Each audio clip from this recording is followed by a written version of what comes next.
Muraho neza, ni Andrew Bagabo nk'ibisanzwe. Ndakwibutsa gukora subscribe kuri channel kandi nguha ikaze. Uyu munsi nje kugaruka ku rubuga rwa TikTok rukomeje gutanga gatubutse ku rubyiruko rw'u Rwanda ndetse no ku isi muri rusange. Ndetse ndakeka nawe ureba iyi video ni byinshi uyibazaho, ni byinshi wibaza ku rubuga rwa TikTok, gusa uyu munsi ugiye gusobanukirwa. TikTok yabaye umuyoboro mugari uhuza abantu benshi, ugira abantu byamamare, ndetse uburyo bwiza bworoshye bwo kuba wakorera amafaranga. Ni inzira itavunanye, ni inzira itagoye nko ku zindi mbuga nkoranyambaga. Ntabwo ishyiraho amananiza menshi, ni ibintu bikeya wuzuza kugira ngo utangire nawe ukorera akayabo kuri uru rubuga rwa TikTok. Uyu munsi rero bamwe mu bakunzi bacu badusabye ko twabagezaho bimwe mu bisabwa kugira ngo umuntu abe monetize kuri TikTok, cyangwa se amonetize TikTok yiwe, ajye akoreraho amafaranga cyangwa se ahemberwa ibikorwa bye kuri TikTok. So uyu munsi rero nifuje kukugezaho bimwe mu bintu bisabwa kugira ngo umuntu abe yahembwa kuri TikTok.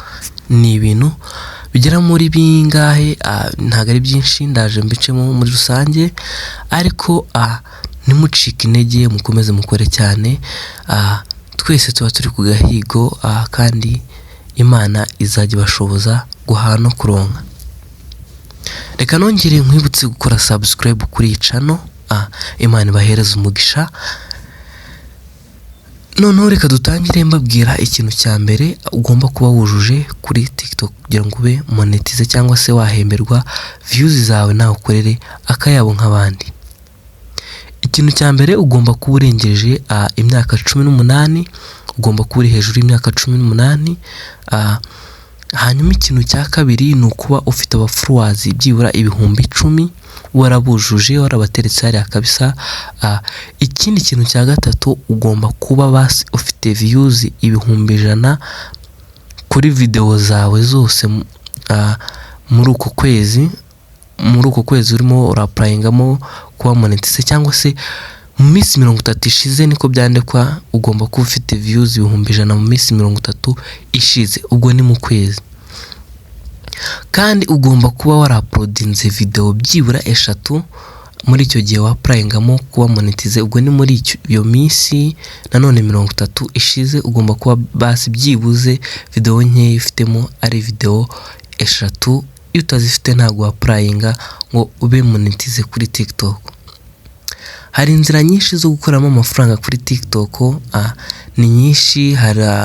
Ushobora no gutangira gukora amafaranga utarashyita. Ibyo byose ni ibintu rwose bigusaba gukora, ni ibintu bigusaba umuhate. Gusa umuntu wari watubajije icyo kibazo cyuko twamubwira ibisabwa kugira ngo umuntu yapplyinge kuba monetize kuri TikTok, ni ibyo maze kukubwira aho ngaho. No kuba uri hejuru y'imyaka 18, kuba ufite byibuza views 100,000 mu minsi 30 ishize, kuba ufite followers 10,000, kuba waraploadinzemo video byibuza 3, kuba ukurikiza amategeko n'amabwiriza bigenga TikTok.